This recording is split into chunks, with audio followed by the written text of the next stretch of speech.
Tengan muy buenos días. Hoy es 17 de mayo de 2021 y Jorge Arreaza confirma que el gobierno conversa con la Cruz Roja para negociar la libertad de los soldados secuestrados por las disidencias de las FARC en el estado Apure.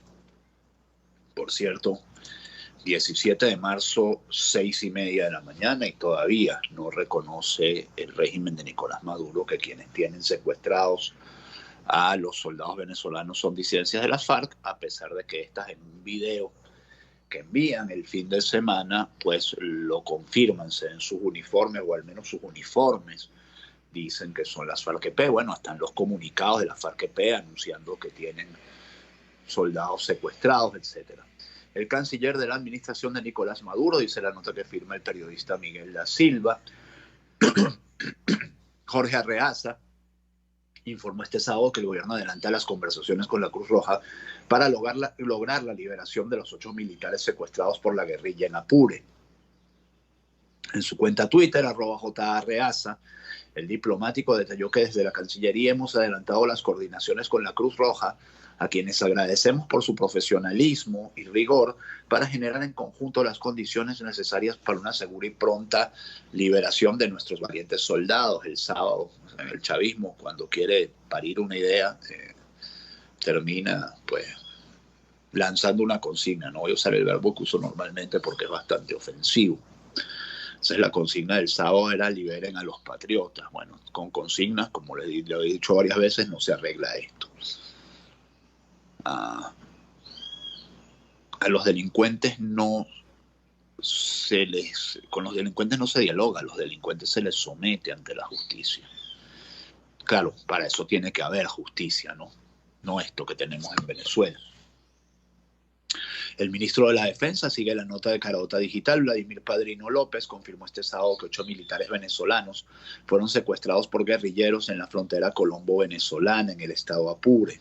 Tuvo que salir un video de los muchachos pidiéndole al gobierno de Nicolás Maduro negociación con las FARC para que esto pudiera suceder, para que se confirmara oficialmente el secuestro de estos jóvenes soldados. Por lo demás, muy de acuerdo con la consigna, libérenlos, hay que liberarlos sin ninguna condición. Fueron capturados 8 profesionales militares, de quienes el pasado 9 de mayo recibimos una fe de vida. En atención a esta situación, denunciamos ante los organismos multilaterales el infame secuestro de estos soldados, subrayó Padrino López. Durante su alocución transmitida por Venezolana de Televisión, exigió a los captores que ilegalmente les mantienen en cautiverio la preservación de sus vidas e integridad física. La Patilla ahonda en las declaraciones del ministro de la Defensa. Dice... Estas facciones militares utilizan métodos asesinos y cobardes que causaron la muerte de efectivos militares y ocasionaron graves heridas a otros. Esta acción criminal se vale de la inacción del gobierno colombiano, dijo. Durante esta locución solicitó la liberación de al menos 8 de sus compañeros de armas que se encuentran bajo las manos de la guerrilla que hace vida en las fronteras. Denunciamos ante la comunidad internacional y organismos de defensa de derechos humanos el secuestro de estos soldados y exigimos a sus captores la preservación de su vida e integridad física. Padrino López afirmó además que se agotarán todas las vías para la liberación de soldados venezolanos secuestrados y afirma que ya ha habido contactos por medio de la Cruz Roja. No toleraremos grupos armados al margen de la ley en el territorio venezolano. Liberen a los patriotas, cerró. Yo le quiero anunciar a Vladimir Padrino López que el último tramo de la autopista de Oriente, el que se encuentra entre el pueblo de Las Velázquez y la salida de Paparo del municipio, creo que ese es Burós, o Páez, del estado Miranda, se encuentra cerrado por parte de Polimiranda porque está tomado por el AMPA. El puente sobre el río Tuy, que está a punto de caerse, por cierto, hace que los carros tengan que frenar, y ahí donde los carros frenan, pues atracan a la gente. Y este fin de semana, una señora que no quiso dejarse atracar fue herida de bala. se desconoce, yo desconozco en este momento en qué estado se encuentra, pero ni siquiera tenemos que ir tan lejos, ni siquiera tenemos que ir a Barlovento, podemos quedarnos en Caracas y decir que aquí en Caracas hay un grupo que se llama el grupo La Banda del Coqui, que desafía la autoridad de la Fuerza Armada, desafía la autoridad de la policía, y está obviamente al margen de la ley. Así que no toleraremos grupos armados al margen de la ley. Bueno, empecemos por el Coqui, que lo tenemos más cerca, ¿no? O por Barlovento, y bueno, terminemos en Apure, si Dios quiere, y recuperemos la soberanía sobre este territorio que se está, como dicen los expertos, somalizando, convirtiendo en una cosa de señores feudales, malandros feudales, que cada uno domina un territorio. Representantes del gobierno, dice Últimas Noticias, exigen liberación de militares secuestrados. Bueno, recoge también declaraciones de Arreaza, de Padrino. Hay unas declaraciones de Remigio Ceballos Hichazo, comandante estratégico operacional de la Fuerza Armada Nacional Bolivariana, que dice: Venezuela y su FAM exige la liberación inmediata de nuestros patriotas, quienes, ejecutando acciones para defender a la nación, fueron secuestrados por grupos irregulares que pretendían vulnerar la soberanía e integridad territorial. Bueno, como ya les digo, Freddy Ñáñez, ministro de Comunicación: el secuestro, el uso de las minas antipersonales y el tráfico de drogas caracterizan a los grupos armados delincuenciales colombianos. Como patriotas exijamos a los criminales que liberen a los patriotas. Como venezolanos exijamos a los criminales que liberen a los patriotas y cesen sus hostilidades contra nuestra soberanía. Como les dije, dos cosas: no se atreven a llamarlo la FARC. Todavía recuerdo su toma creo que fue su toma de posesión en 2007, o fue el mensaje a la nación entre 2007 y 2008 de Hugo Chávez, en el que Hugo Chávez pidió beligerancia para las FARC, dijo que las FARC eran un Estado, que tenían derecho a reconocimiento internacional, etc. No quieren llamar las FARC porque, bueno, porque han tenido compromisos en el pasado con las FARC. La oposición, en tanto, teme que el conflicto con las FARC en Apure escale a otros países. La oposición venezolana, liderada por Juan Guaidó, dijo este domingo que los combates entre la Fuerza Armada Nacional y disidentes de las distintas FARC que se registran desde el pasado 21 de marzo en el estado de Apure pueden escalar a un conflicto subregional. Bueno, las FARC no están desaparecidas. Una parte está ilegalizada, como es muy evidente, una parte está legalizada, como es muy evidente, ha pasado a la vida política del país, otra parte de su país, que es Colombia, otra parte, que es la parte que lidera esta gente, Iván Márquez y Jesús Santrich, ha pasado a la clandestinidad, pero no ha abierto un movimiento, digamos, militar, y hay una tercera parte a la que dicen que está muy coludida con la primera, con la que ahorita dirige Rodrigo Londoño Timochenko, que, bueno, sigue haciendo vida y sigue haciendo negocios ilegales a lo largo de la frontera colombo-venezolana. Alertamos a la comunidad internacional y en especial a todos los países americanos que el conflicto que se lleva a cabo actualmente en el Arauca, estado Apure, entre facciones de las FARC y el ejército venezolano puede llegar a escalar y convertirse en un conflicto subregional que generará la desestabilización hemisférica total, dice un comunicado difundido por la opositora Olivia Lozano. En el texto, además, proponen al Parlamento colombiano la conformación de una comisión mixta para investigar los hechos que se están registrando en Apure y denunciarlos en instancias multilaterales.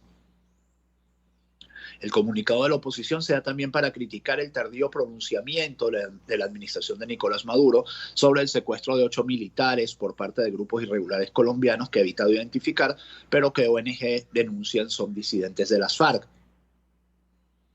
Según la oposición, el gobierno se niega a identificar estos grupos por su alianza con antiguos miembros de las FARC y el ELN como Iván Márquez o Jesús Santrich.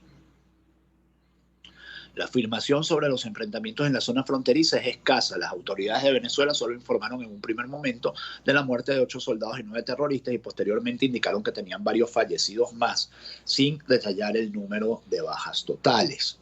La oposición venezolana considera también que la administración de Maduro envía a la Fuerza Armada a los combates para resguardar los negocios y privilegios de la fracción de las FARC asociados asociadas al régimen de Nicolás Maduro, según dijo el exdiputado Marco Aurelio Quiñones en Twitter. Por su parte, Juan Guaidó instó nuevamente este domingo en una rueda de prensa a la Fuerza Armada a presentar ante la justicia estos grupos armados. Para el opositor, que el ministro de Defensa, Vladimir Padrino, haya confirmado el sábado el secuestro de los 8 militares en manos de los grupos armados, es el reconocimiento del gobierno de la entrega de parte del territorio. 6:40 minutos, titulares de la mañana, RCR 750M. Jaime Nestares en la dirección de la estación, Marilia García en la producción, César Arteaga en los controles, quien les habla, Pedro García Otero. Hacemos este programa que llega a ustedes como cortesía de Tecno Hospitalaria y Tecnia Eléctrico, siempre dando soluciones.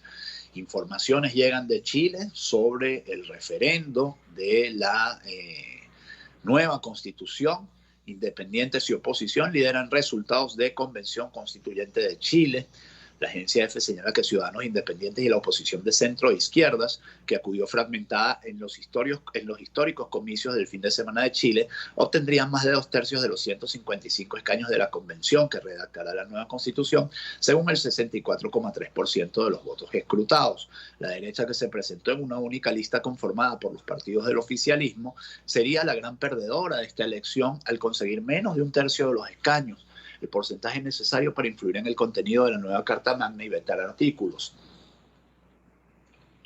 Esto es un triunfo categórico del cambio, de los deseos de transformación de nuestro país para tener un Chile más digno, más justo y más próspero. Es un rechazo a la derecha que ha querido rechazar el cambio, dijo el ex canciller y precandidato presidencial Heraldo Muñoz, del socialdemócrata Partido por la Democracia. Heraldo Muñoz, por cierto, fue canciller de Michelle Bachelet en este último gobierno de la señora Bachelet.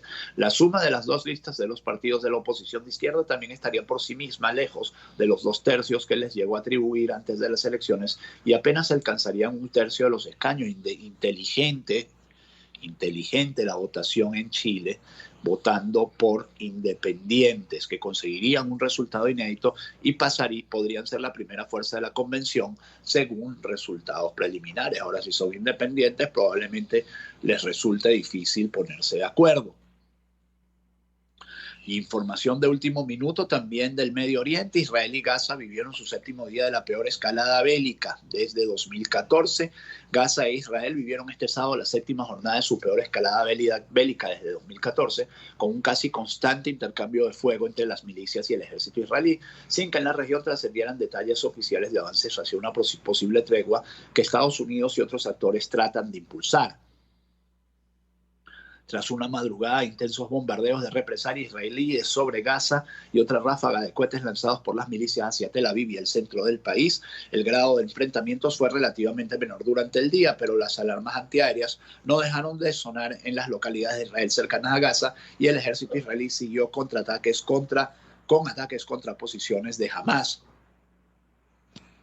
A su vez, pese a la presencia de Adi Amr, enviado el presidente de Estados Unidos Joe Biden, que busca contener la escalada, no se informó de progresos hacia un alto al fuego que acabe con una escalada que estalló el lunes y llevó de nuevo a la región a una fuerte crisis. El País publica hace menos de una hora, El País de Madrid, bueno, hace cosa de, sí, unas horas publicó, que una nota que firman Flor Antonia Singer y Inés Santeulali en Madrid, Flora, amiga en Venezuela, la desmovilización, las sanciones Biden, las fichas que obligan a dar pasos a la crisis de Venezuela. Maduro y los líderes opositores se abren una negociación para buscar una salida a la precaria situación del país. Los ecos de una negociación entre el chavismo y la oposición venezolana suenan cada vez más cerca y ningún protagonista quiere quedarse al margen. La certeza de que la situación actual no beneficia a nadie cobra fuerza y obliga a todas las partes a replantear su estrategia. En el gobierno de Nicolás Maduro, ahogado por las sanciones y desterrado por la comunidad internacional, en la oposición desaparecida casi por completo de la vida política doméstica y con unos índices de popularidad muy bajos, en los propios venezolanos a los que la pandemia y el proceso de dolarización informal llevado a cabo en el último año han seguido hundiendo en una crisis económica devastadora, y en la comunidad internacional consciente ya de que la política de sanciones y el cierre de filas ante el liderato de Juan Guaidó, al que reconocieron como presidente interino, no han logrado dominar el poder del Ejecutivo, dice la nota de Flor Antonia Singer. La salida de Donald Trump, epicentro de la estrategia de fundir al Ejecutivo venezolano con sanciones económicas, abre una nueva ventana de oportunidad para el chavismo. El gobierno de Nicolás Maduro no vive sus peores momentos dentro del país. La decisión de la oposición de no concurrir a las últimas citas electorales ha permitido al chavismo mantener su poder bien atornillado, pero atado de pies y manos por una situación económica insostenible. La popularidad de Guaidó ha caído también, la capacidad de movilización de la oposición, lo que le ha permitido al chavismo ganar terreno en el control doméstico y territorial, explica Michael Penfold, investigador del Wilson Center, y por ahí se va. Quiero leerles también o recomendarles la lectura de un artículo de Carlos Alberto Montaner que se llama Venezuela o la misión imposible. Dice, los informes de los cubanos a Díaz-Canel ya no confían en que Maduro pueda rebasar la crisis y piensan en otras personas de confianza para rescatarlos. ¿Quién dijo en España estúpido como un torero? Sin duda no se refería a Guerrita. Fue el torero Rafael Guerra quien anotó lo que no puede ser, no puede ser. Y además es imposible. Era un filósofo de andar por casa, no un estúpido. A la oposición venezolana, que es algo así como 80% del país, le han pedido una misión por las buenas. Que salga, una misión imposible, que salga por las buenas de Nicolás Maduro, de Diosdado Cabello, de Delcy Jorge Rodríguez y de la patulea que gobierna esa desdichada sociedad. Se lo ha pedido el gobierno de Estados Unidos, la OEA, la Unión Europea y el Grupo de Lima, las mismas entidades que le dan todo el respaldo a Juan Guaidó. Las buenas es una salida electoral democrática y abierta, unas elecciones realmente limpias. Sin duda, ¿qué más quisieran Juan Guaidó y su equipo de gobierno que tal cosa fuera posible? Súbitamente se comenzarían a solucionar los problemas. Y por ahí se va, y les recomiendo la lectura, y ciertamente, o sea, ¿qué más quisiéramos los venezolanos que una elección? Todos los problemas que vive este país, los vive, todos los vive, porque hay un grupo de gente que sencillamente no quiere irse del poder, hermano, eso es todo. Ese es el origen de todos los problemas de este país. Un grupo que dijo, aquí nos quedamos nosotros para siempre, hasta que nos muramos, y luego quedarán nuestros hijos y nuestros nietos. Entonces, el grave problema de este país es ese. Venezuela, dice el comercio, Guaidó dice que conversa con Noruega para que sea mediador en negociación con Maduro y tengo que empezar a apurar. El pasado martes, el líder opositor al régimen chavista anunció su disposición a negociar para alcanzar lo que denominó como un acuerdo de salvación nacional. Nicolás Maduro ha respondido diciendo que está listo para reunirse con toda la oposición. Una delegación de Noruega ha estado 2 veces este año en Venezuela. Estamos en conversaciones para que vengan lo más pronto posible para poder avanzar en este proceso. Esto debemos verlo como un proceso para lograr un acuerdo de salvación nacional, dijo el exdiputado en una rueda de prensa. El exdiputado lo llama el comercio de Lima, de Perú. 2 informaciones para ir a la pausa. Escasez de gasoil puede retrasar y afectar el periodo de siembra de invierno. La situación está crítica. Esto lo dice el diario Tal Cual. Cita a un productor llamado Manuel Enrique que dice que cuenta apenas con 3.000 de los 20.000 litros necesarios de gasoil para hacer la siembra de invierno. Y lo que vendrá en unos meses, si no se logra hacer esta siembra, va a ser muy duro. Así que, de verdad, dejen la fregadera con el tema del diésel, dejen el negocito con el tema del diésel, porque, bueno, lo que viene es hambre si esto sigue así. Iván Duque evalúa peticiones del comité de paro para empezar a negociar. La agencia EFE señala que el gobierno colombiano estudiará las peticiones que le hizo este domingo el Comité Nacional de Paro sobre garantías para el ejercicio de la protesta y que espera sean cumplidas para comenzar formalmente una mesa de negociaciones por la crisis social que vive el país desde el pasado 28 de abril. El día de hoy las organizaciones que hacen parte del Comité Nacional del Paro han presentado un documento que tiene 2 partes fundamentales, una que se refiere a las garantías para el ejercicio de la protesta y otra de garantías para las mesas de negociación, expresó tras una reunión entre las partes el portavoz del gobierno, Miguel Ceballos, quien es además el alto comisionado para la paz. 6:50 de la mañana. Quiero hablarles de Tecnieléctrico, publicidad. porque en refrigeración comercial, neveras, aires acondicionados, decodificadores de todas las marcas, televisores y microondas, todo tiene reparación si usted lo pone en manos de Tecnieléctrico. Nuestros técnicos competentes le ofrecen revisión sin costo, garantía sobre el trabajo, respaldo de una empresa muy reconocida y los repuestos para que ustedes, como siempre digo, no tengan que andar por ahí sabaneando cosas que probablemente desconozcan porque están al alcance o en las manos de los expertos. Llámenos al 0412-806-2591 o síganos en Instagram como @Tecnieléctrico. Porque en Tecnieléctrico siempre damos soluciones. Y quiero hablarles también de tecnohospitalaria.com, donde usted puede buscar nuestro equipo Dynarex, concentrador de oxígeno que ofrece calidades de oxígeno de hasta 93% independientemente de la cantidad de oxígeno por hora que le tenga que suministrar al paciente. Concentraciones de 93% hasta para 5 litros de oxígeno por hora. A través de tecnohospitalaria.com usted puede realizar nuestra página web, puede realizar todas las consultas y hasta hacer su pedido con delivery o pick-up. Este equipo, por cierto, el equipo Dynarex, el concentrador de oxígeno Dynarex, está a un precio sin competencia en el país. También pueden buscarnos en Instagram como @Tecnohospitalaria o llamarnos al 0212-919-9549. Tecnohospitalaria, innovamos para servirle. Tenemos todo lo que usted necesita para combatir el COVID-19.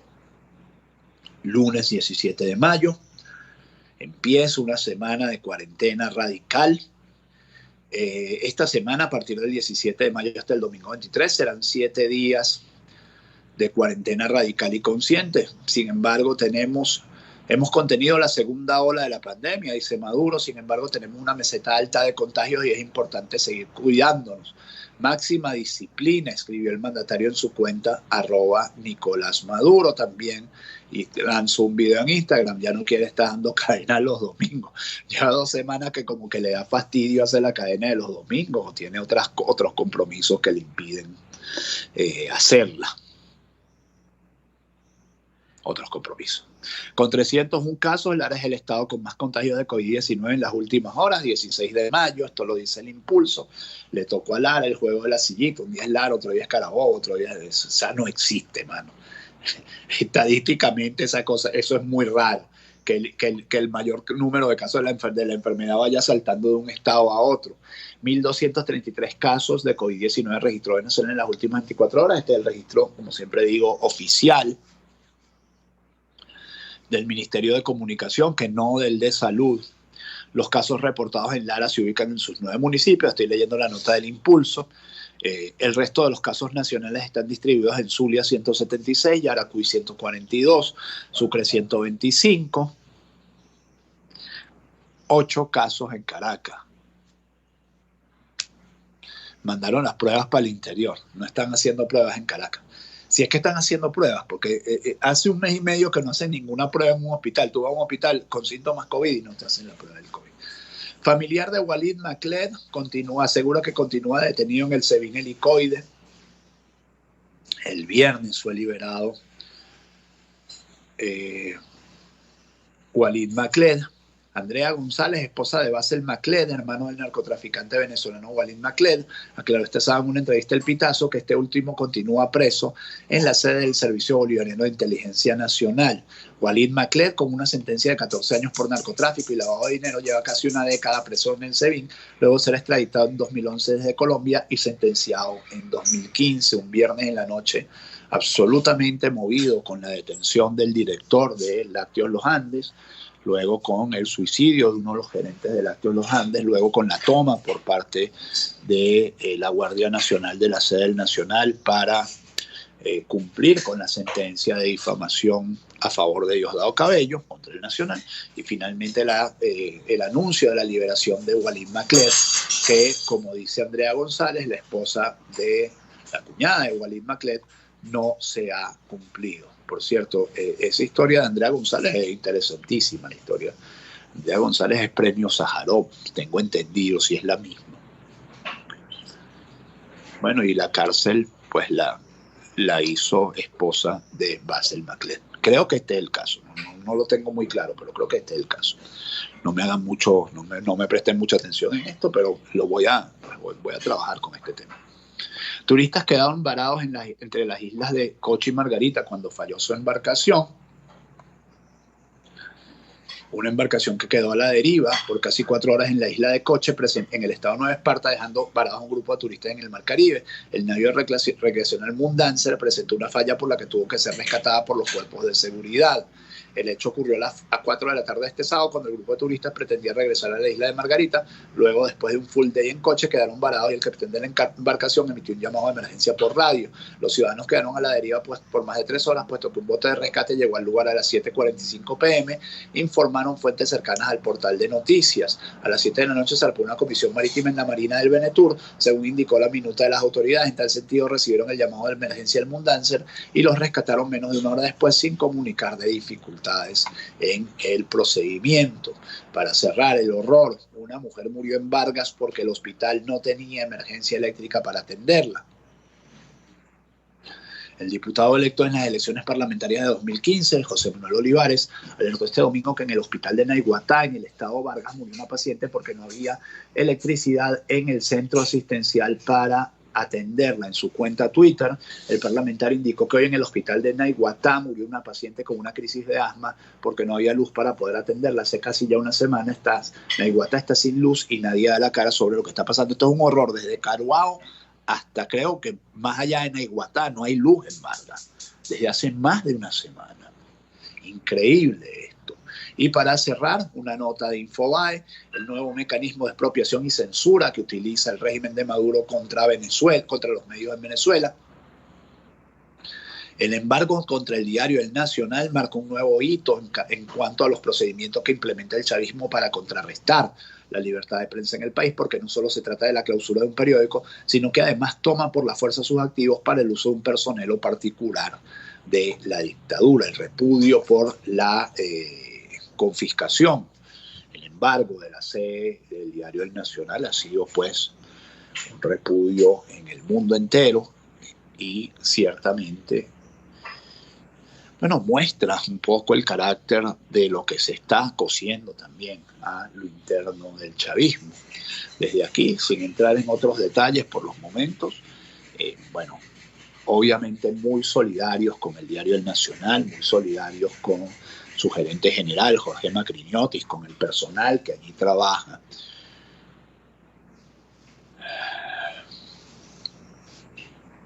Lo que empezó como un hachazo contra RCTV hace ya 13, 14 años, termina ya con los últimos jirones de la libertad de expresión despedazados, con